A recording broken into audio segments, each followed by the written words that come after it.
Sur la mission du souvenir côté français, je rejoins Serge Thomas, un instituteur à la retraite. Il y a 10 ans, il a fait un travail de mémoire avec ses élèves. Aujourd'hui, il reste un témoin engagé.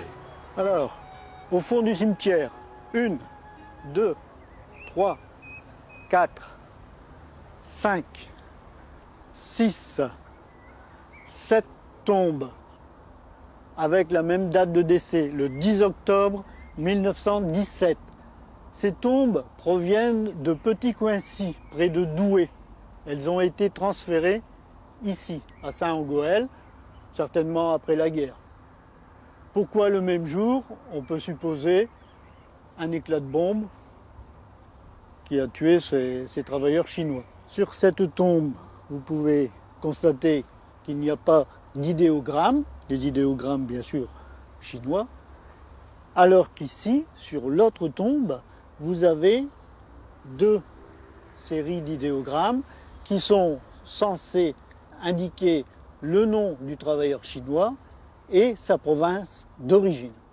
Notre aventure a commencé en novembre 1994, au cours d'une visite pour célébrer, si vous voulez, l'armistice de 14-18. Donc nous avons rendu visite au poilu qui est là-bas à l'entrée du cimetière, et ensuite nous avons poussé, puisque nous avons vu cette superbe croix, nous avons poussé donc jusqu'au cimetière britannique, et nous avons eu la surprise de voir ces tombes complètement à l'écart, mais à l'écart du cimetière militaire anglais. Et nous avons donc compté 49 tombes. Alors on s'est bien sûr posé la question, que font ces Chinois, puisqu'apparemment c'était des signes chinois, que font ces Chinois dans un cimetière militaire anglais? Que font-ils ici, à Saint-Angoël, enterrés au bout de ce cimetière?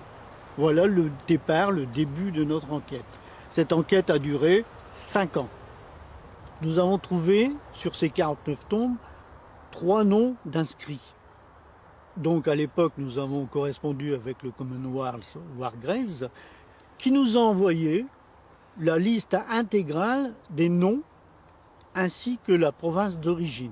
Donc cette liste existe, et à l'époque, on m'avait dit que c'était en cours de gravage. Or, aujourd'hui, qu'est-ce que je constate? Je constate qu'il y a 2 noms apparemment nouveaux qui ont été ajoutés, mais que le reste continue d'être totalement inconnu.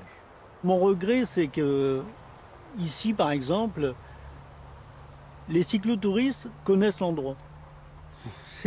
C'est des questionnaires, vous savez, qu'on leur demande de faire, et puis ils font leur périple, et ils disent il faut trouver quelque chose dans le cimetière de Saint-Angoël, je ne sais pas trop quoi, une particularité. Eh bien, tout le monde est au courant qu'il y a les travailleurs chinois ici.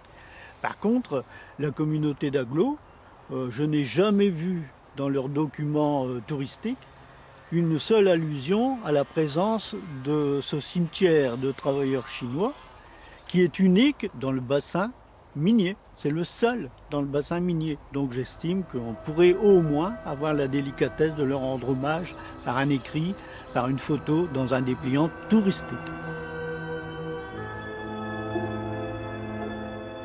Certains